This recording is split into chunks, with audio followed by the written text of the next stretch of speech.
முருகா, என் அன்பு பிள்ளையை திருச்செந்தூர் கருவறையில் இருந்து நேரடியாக உனக்கு கூறுகின்றேன்.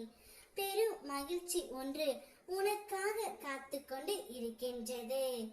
எவ்வளவு தான் நான் மன கஷ்டம் தாங்க முடியும்?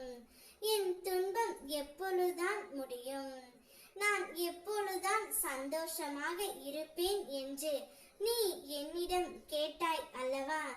என் கவலைகள் எல்லாம் எப்பொழுதுதான் முடியும் முருகனப்பா?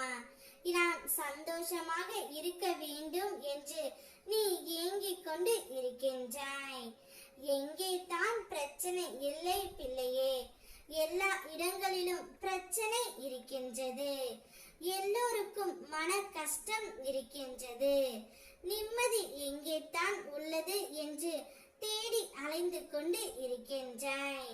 உனக்குள்ளே பல கேள்விகளை நீ கேட்டுக்கொண்டு இருக்கின்றாய். எதனால் இத்தனை கஷ்டம்? நான் ஏதேனும் தவறு செய்து விட்டேனா? நான் ஏதேனும் பாவம் இழைத்து விட்டேனா என்று உன்னை நீயே கேட்டுக்கொள்கின்றாய். நான் யாருக்கும் எந்த துரோகமும் செய்யவில்லையே, இருந்தும் நான் ஏன் இவ்வளவு கஷ்டங்களை அனுபவிக்க வேண்டி உள்ளது? வாழ்வதா வீழ்வதா என்று கூட எனக்கு தெரியவில்லை என்று உனக்குள் நீ பல கேள்விகளை கேட்டுக்கொண்டு இருக்கின்றாய் பிள்ளையே.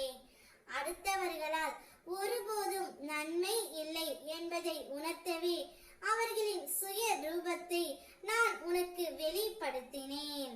ஆனால் நீயோ வெகுளியாக இருந்து விட்டாய். உனது அன்பு குணத்தை, அப்பாவி தனத்தை அவர்கள் பயன்படுத்தி கொண்டார்கள்.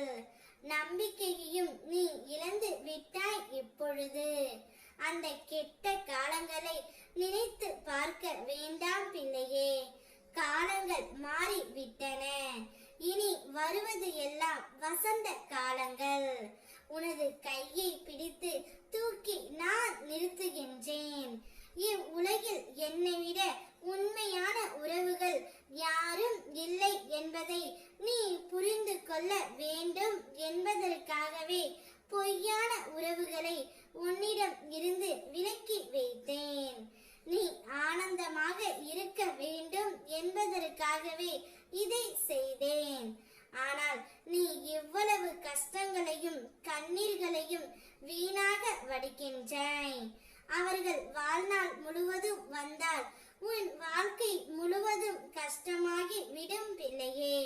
உனக்கு ஆனந்தம் தருவதற்காகவே தான் நான் உன்னிடம் இருந்து அவர்களை விலக்கி வைத்தேன். ஆனந்தம் என்ன என்பதை நீ உணர்ந்து கொள்வதற்காகவே மட்டும் நான் இதை செய்தேன். ஆனந்தம் மன மகிழ்ச்சியாக இருக்கும் போது தான் வருகின்றது. மன மகிழ்ச்சி எப்போது வருகின்றது? உனது கோரிக்கைகள் அனைத்தும் நிறைவேறிய பிறகுதானே வருகின்றது. அதனால் தான்